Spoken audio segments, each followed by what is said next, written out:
Voici une question dont la réponse va sûrement en surprendre plusieurs. Est-ce qu'on devient enfant de Dieu en passant par les eaux du baptême? La parole de Dieu va nous donner une réponse très claire aujourd'hui à l'émission À travers la Bible.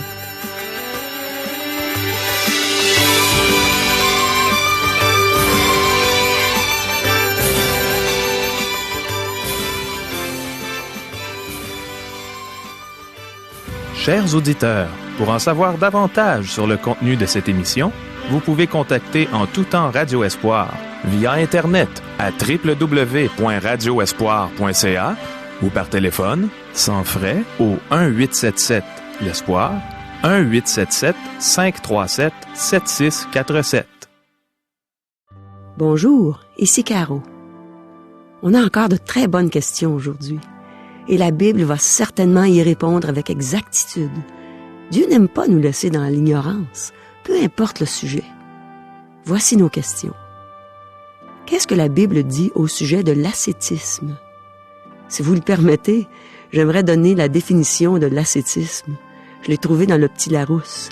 C'est la pratique d'une discipline de vie, d'un ensemble d'exercices physiques et moraux, pratiqués en vue d'un perfectionnement spirituel dans un contexte strict et austère. Alors, qu'est-ce que Dieu pense de ça?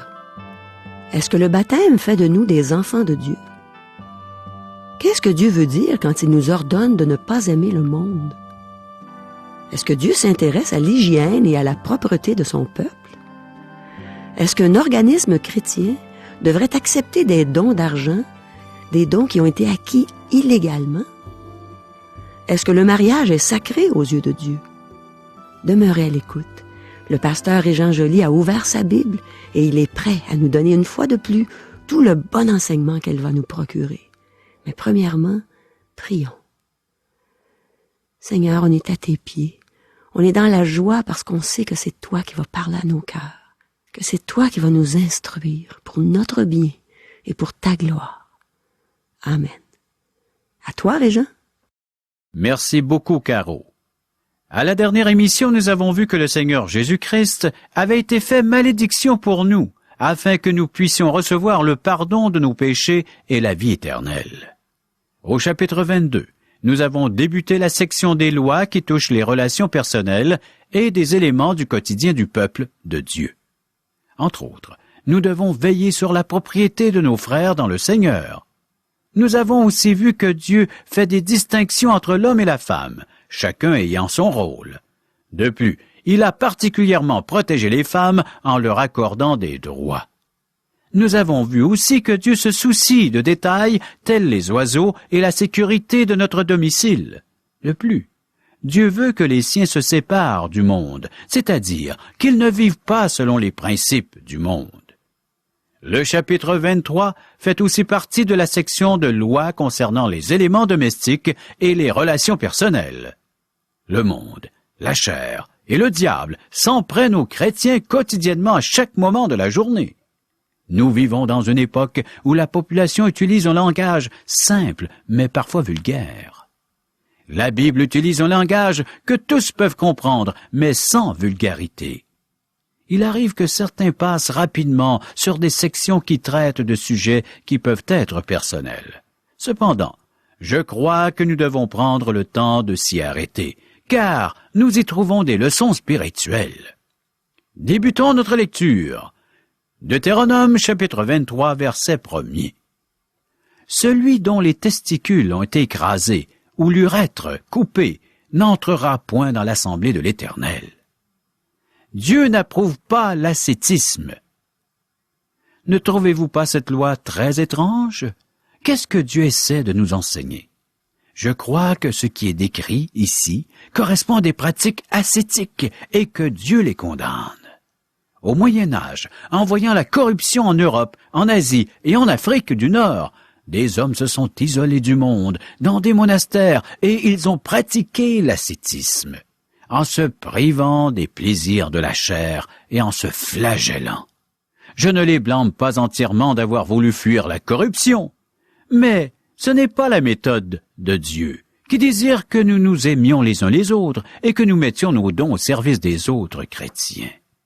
Aujourd'hui, les chrétiens se sont fait de nouveaux monastères, en devenant même anti-ascétiste, où ce n'est plus la privation de la chair, mais plutôt le festival de la chair. Plein les yeux, plein la bouche. Cinéma maison, ordinateur, télé, vidéo, magazine. Oui, volupté de la chair, bienvenue chez nous. Croustille, club de ci, club de ça, dépense ci, dépense ça, crédit ici, crédit là. Tout cela devient pour nous de l'esclavage. Le chrétien moderne, en est-il un? Fait-il partie de l'Assemblée des justes? Jésus a dit qu'on reconnaît un arbre à ses fruits. Revenons à notre texte, verset 2. Celui qui est issu d'une union illicite n'entrera point dans l'Assemblée de l'Éternel. Même sa 10e génération n'entrera point dans l'Assemblée de l'Éternel. Il faut naître de nouveau. Un enfant illégitime ne pouvait pas entrer dans l'Assemblée de Dieu. Ceci peut nous sembler très sévère, mais qu'est-ce que Dieu nous enseigne par cet interdit? Il nous enseigne que nous devons naître de nouveau pour être un enfant de Dieu. De nombreuses personnes affirment être un enfant de Dieu alors qu'elles sont en fait des enfants illégitimes. Une personne peut être religieuse sans avoir passé par la nouvelle naissance. Une telle personne n'est pas un enfant de Dieu. Dieu fut très clair sur ce point. Nicodème était un pharisien, une personne très religieuse, un chef du peuple qui s'affichait comme un fils d'Abraham. Cependant, il était un fils de Dieu illégitime. Le Seigneur Jésus lui a dit qu'il devait naître de nouveau pour entrer dans le royaume de Dieu. Vous pouvez lire le récit de cette rencontre entre Jésus et Nicodème au chapitre 3 de l'Évangile selon Jean. Nous rencontrons beaucoup de faux chrétiens aujourd'hui. Ils sont baptisés et ils pensent qu'ils sont enfants de Dieu parce qu'ils sont passés par les eaux du baptême. Cependant, ils découvriront que les portes du ciel ne leur sont pas ouvertes au jugement dernier. Dieu n'a pas d'enfants illégitimes. Tous ces enfants sont passés par la nouvelle naissance. Vous devriez vous poser cette question aujourd'hui. Êtes-vous né de nouveau? Connaissez-vous le Seigneur Jésus comme votre sauveur personnel? Mais à tous ceux qui l'ont reçu, à ceux qui croient en son nom, elle a donné le pouvoir de devenir enfants de Dieu, lesquels sont nés non du sang, ni de la volonté de la chair, ni de la volonté de l'homme, mais de Dieu. Jean, chapitre 1er, versets 12 et 13. Êtes-vous un véritable enfant de Dieu? Qu'importe le nombre de rituels religieux auxquels vous avez participé. Qu'importe le nombre d'églises que vous avez fréquentées. Qu'importe combien religieux vous êtes. Si vous n'êtes pas un enfant de Dieu, vous êtes un enfant illégitime. Il faut que vous naissiez de nouveau. Versets 3 et 4. L'Ammonite et le Moabite n'entreront point dans l'assemblée de l'Éternel, même à la 10e génération et à perpétuité, parce qu'ils ne sont pas venus au-devant de vous avec du pain et de l'eau sur le chemin, lors de votre sortie d'Égypte, et parce qu'ils ont fait venir contre toi, à prix d'argent, Balaam, fils de Béor, de Pétor, en Mésopotamie, pour qu'il te maudisse. Les archéologues ont découvert que les Moabites et les Ammonites étaient extrêmement païens. Ils ont découvert plusieurs effigies de Baal en faisant des fouilles dans les ruines de ces civilisations.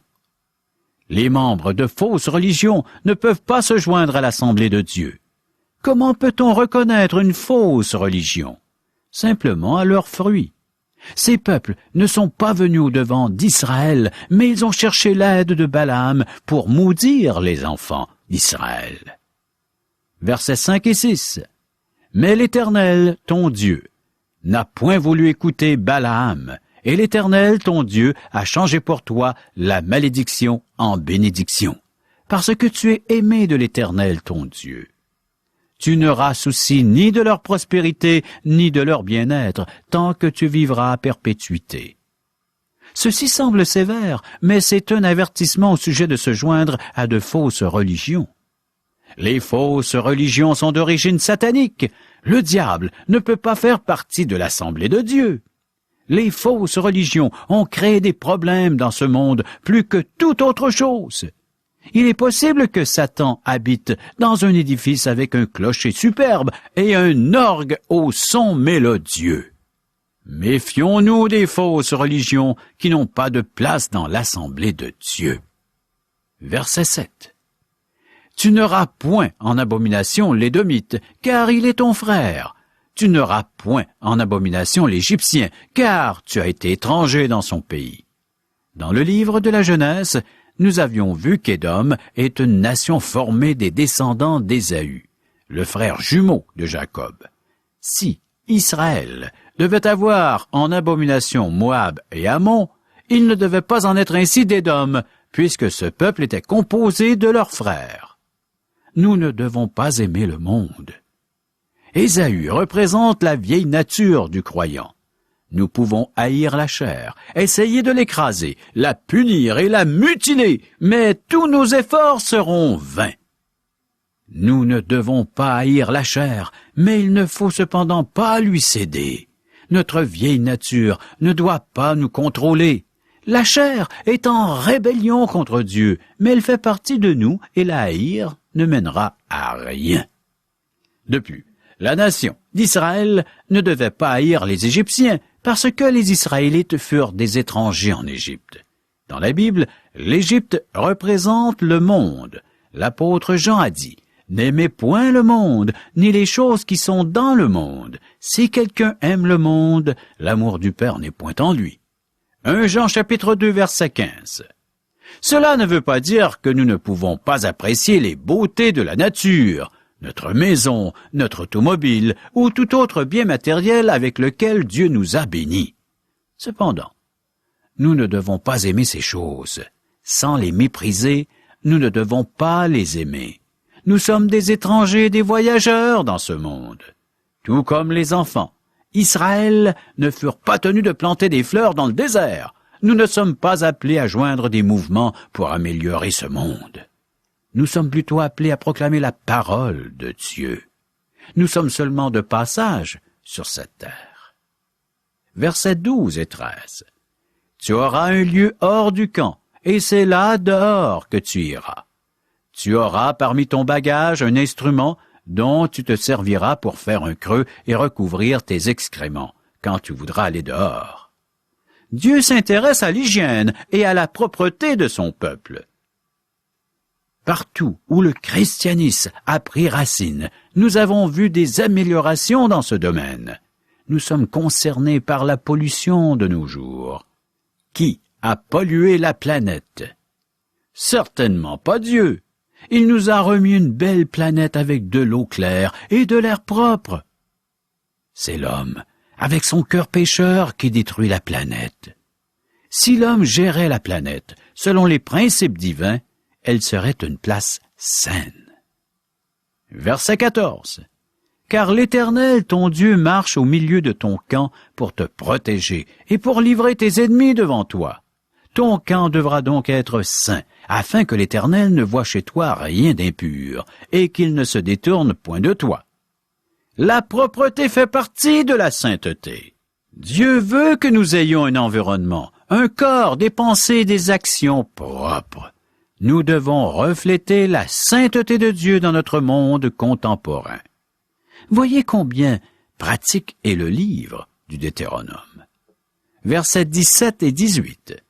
Il n'y aura aucune prostituée parmi les filles d'Israël, et il n'y aura aucun prostitué parmi les fils d'Israël. Tu n'apporteras point dans la maison de l'Éternel ton Dieu le salaire d'une prostituée, ni le prix d'un chien pour l'accomplissement d'un vœu quelconque, car l'un et l'autre sont en abomination à l'Éternel ton Dieu. Dieu n'accepte pas l'argent mal acquis. Dieu n'accepte pas les prostituées et les sodomites parmi son peuple. Cependant, il accueille et transforme ceux qui se tournent vers lui. Mais il n'accueille pas ceux qui refusent de se repentir de changer de vie. Nous ne pouvons pas sanctifier un bien mal acquis en s'en servant pour des offrandes à Dieu. Celui-ci n'accepte pas le salaire du péché. Je vais maintenant faire une affirmation qui n'est pas toujours populaire aujourd'hui. Je ne crois pas qu'une organisation chrétienne devrait accepter de l'argent d'une compagnie qui fait des choses illégales ou immorales. De nombreuses entreprises douteuses essaient de se donner une aura de respectabilité en faisant des dons à des organismes chrétiens ou à des œuvres servant à de bonnes causes. Versets 19 et 20. Tu n'exigeras de ton frère aucun intérêt, ni pour argent, ni pour vivre, ni pour rien de ce qui se prête à intérêt.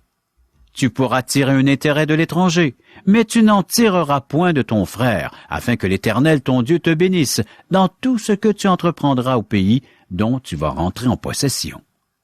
Dieu veut que les siens s'entraident sans charger d'intérêts usuriers.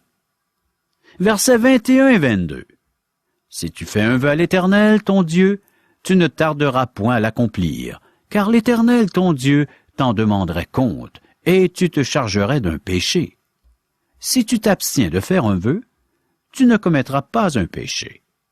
Un vœu devait être accompli même s'il était fait volontairement. Il est préférable de ne pas faire de vœu que de ne pas tenir la parole que nous avons donnée à Dieu. Versets 24 et 25. Si tu entres dans la vigne de ton prochain, tu pourras à ton gré manger des raisins et t'en rassasier, mais tu n'en mettras point dans ton vase. Si tu entres dans les blés de ton prochain, tu pourras cueillir des épis avec la main, mais tu n'agiteras point la faucille sur les blés de ton prochain. Les disciples de Jésus-Christ ont fait cela. Ce n'était pas un geste illégal ou un vol. Le chapitre 24 s'ouvre avec la loi mosaïque sur le divorce. Le reste du chapitre traite des relations interpersonnelles dans lesquelles le croyant doit faire preuve de miséricorde. Débutons notre lecture du Deutéronome chapitre 24, versets 1 à 4. Lorsqu'un homme aura pris et épousé une femme qui viendrait à ne pas trouver grâce à ses yeux, parce qu'il a découvert en elle quelque chose de honteux, il écrira pour elle une lettre de divorce, et, après la lui avoir remise en main, il la renverra de sa maison. Elle sortira de chez lui, s'en ira, et pourra devenir la femme d'un autre homme. Si ce dernier homme la prend en aversion, écrit pour elle une lettre de divorce, et, après la lui avoir remise en main, la renvoie de sa maison. Ou bien, si ce dernier homme qui l'a prise pour femme vient à mourir, alors le premier mari qui l'avait renvoyée ne pourra pas la reprendre pour femme après qu'elle a été souillée, car c'est une abomination devant l'Éternel, et tu ne chargeras point de péché le pays que l'Éternel ton Dieu te donne pour héritage. Aux yeux de Dieu, le mariage est sacré. Vous vous demandez peut-être pourquoi Dieu ne permettait pas à l'épouse de retourner vers son premier mari. Dieu n'approuve pas l'échangisme, et ce comportement y est équivalent. On ne peut jouer au yo-yo avec le mariage. Dieu semble autoriser une façon facile de divorcer, mais ce n'est pas le cas. En fait, la lettre de divorce est une formalité légale qui ralentit le processus. Ce n'est pas une lettre qu'un homme pouvait rédiger sur le coin de la table dans la cuisine. Pourquoi est-ce que Dieu a permis le divorce? Voilà la question. Et cette question fut posée à Jésus. Pourquoi donc, lui dirent-ils, Moïse a-t-il prescrit de donner à la femme une lettre de divorce et de la répudier? Il leur répondit, c'est à cause de la dureté de votre cœur que Moïse vous a permis de répudier vos femmes. Au commencement, il n'en était pas ainsi. Mais je vous dis que celui qui répudie sa femme, sauf pour infidélité, et qui en épouse une autre, commet un adultère. Matthieu chapitre 19, versets 7 à 9. Le Seigneur Jésus a autorisé le divorce seulement pour cause d'adultère. Dans l'Épître aux Hébreux, chapitre 13, verset 4, nous lisons « Que le mariage soit honoré de tous, et le lit conjugal exempt de souillure, car Dieu jugera les débauchés et les adultères. Dieu voit ce qui se passe dans ta chambre à coucher, que tu sois seul ou avec quelqu'un d'autre. Oui, Dieu connaît ta vie sexuelle. Je répète ce verset d'Hébreux 13, verset 4. Que le mariage soit honoré de tous et le lit conjugal exempt de souillure, c'est-à-dire exempt d'adultère et de débauche. Verset 5. Lorsqu'un homme sera nouvellement marié, il n'ira point à l'armée, et on ne lui imposera aucune charge. Il sera exempté par raison de famille pendant 1 an, et il réjouira la femme qu'il a prise. Dieu protège le foyer, même en temps de guerre. Le mariage est sacré pour Dieu. Le mariage est une institution divine. C'est son plan pour le bonheur de l'homme. Versets 14 à 20. Tu ne primeras point le mercenaire, pauvre et indigent, qu'il soit l'un de tes frères ou l'un des étrangers demeurant dans ton pays, dans tes portes. Tu lui donneras le salaire de sa journée avant le coucher du soleil, car il est pauvre, et il lui tarde de le recevoir. Sans cela, il crierait à l'Éternel contre toi, et tu te chargerais d'un péché. On ne fera point mourir les pères pour les enfants, et l'on ne fera point mourir les enfants pour les pères.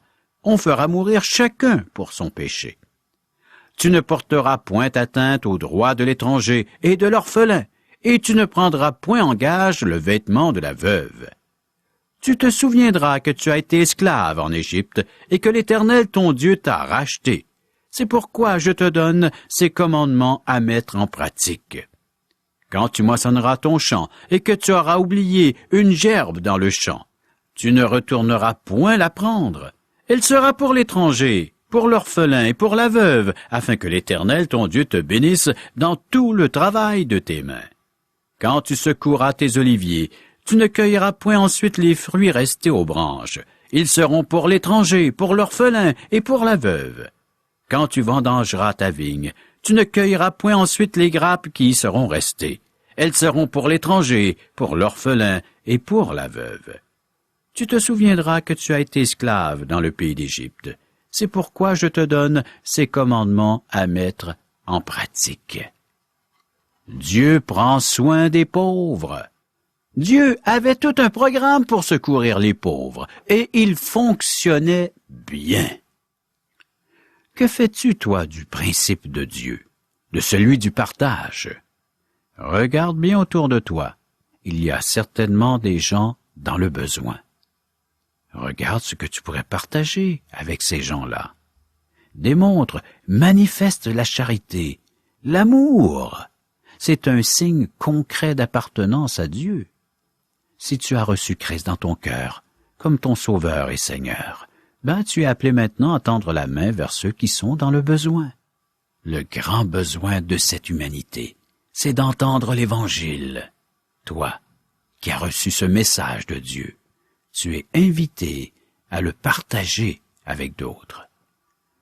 Le moyen par lequel le Seigneur aimerait atteindre les gens de ton entourage, c'est en passant par toi-même, par la personne que tu es. Tu es son instrument, et il voudrait bien l'utiliser afin de rejoindre d'autres avec l'Évangile. Tu reconnais les besoins des gens? Va les combler.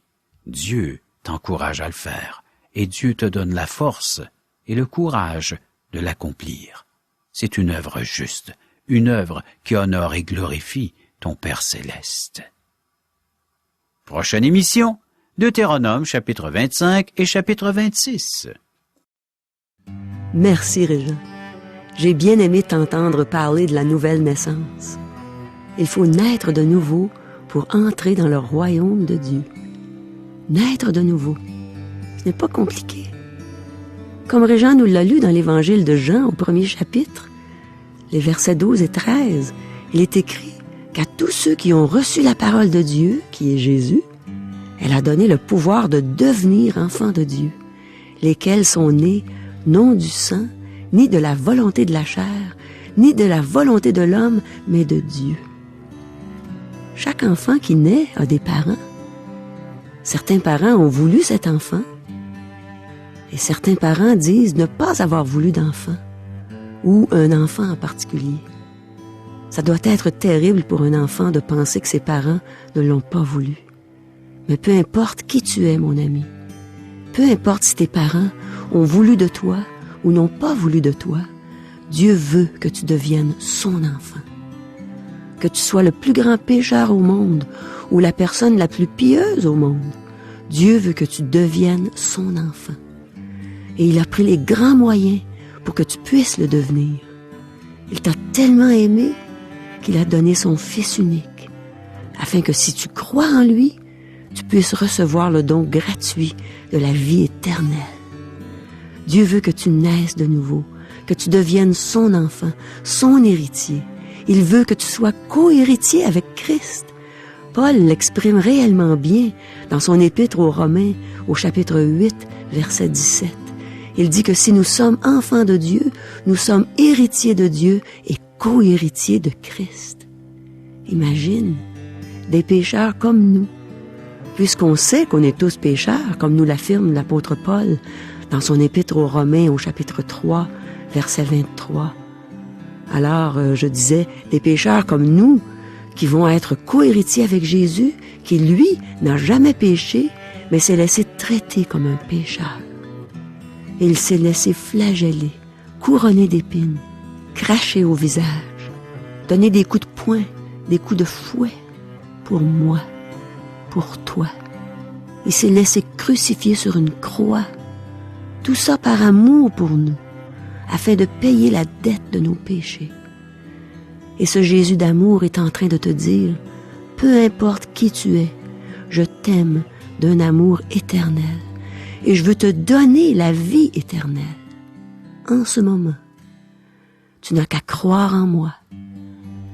Dans l'évangile de Jean, au chapitre 5, verset 24, Jésus a dit quelque chose qui s'adresse aux gens de toutes les époques. Pendant que je vais te lire ce verset, pense au fait que c'est Jésus qui est en train de te le dire, aujourd'hui même, à travers ma voix. Il dit, en vérité, je vous le dis, celui qui écoute ma parole et qui croit à celui qui m'a envoyé a la vie éternelle et ne vient point en jugement, mais il est passé de la mort à la vie. En ce moment, passe de la mort à la vie. Crois au Seigneur Jésus et tu seras sauvé. Bien oui, chers amis, nous vous offrons des cours bibliques par correspondance. Une minute, Régent, est-ce que c'est compliqué ces cours-là? Parce que tu sais, moi, je suis pas très intellectuel. Rien de plus facile, Caro. Oui. Les gens n'ont qu'à prendre la Bible qu'ils ont à la maison, Oui. de nous commander ces petits livrets, et par le fait même, en quelques minutes seulement, ils auront répondu à ces simples questions. Est-ce qu'il y a beaucoup de En par rapport cœur? avec le texte qu'ils auront lu. Du Yep. par cœur. Quasiment pas de par cœur. Oui, c'est intéressant. C'est juste des questions, des qui, quoi, comment, pourquoi. Pour mieux connaître Dieu.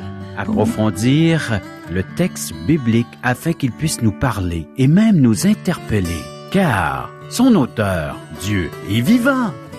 Ah, ça, j'en suis certaine, Régent. Et il a des choses très importantes à partager avec nous. J'ai le goût de m'inscrire. Voilà le but, le pourquoi nous vous offrons ces cours par correspondance à partir de chez vous. Pour toute correspondance, Alors, vous pouvez nous rejoindre par téléphone en composant le 1-877-l'Espoir, 1-877-537-7647 ou via courriel à www.radioespoir.ca. Et aussi, on a une adresse postale. Radio Espoir, casier postal 34 143 Charlebourg, Québec, G1G 6P2. À demain! Oui.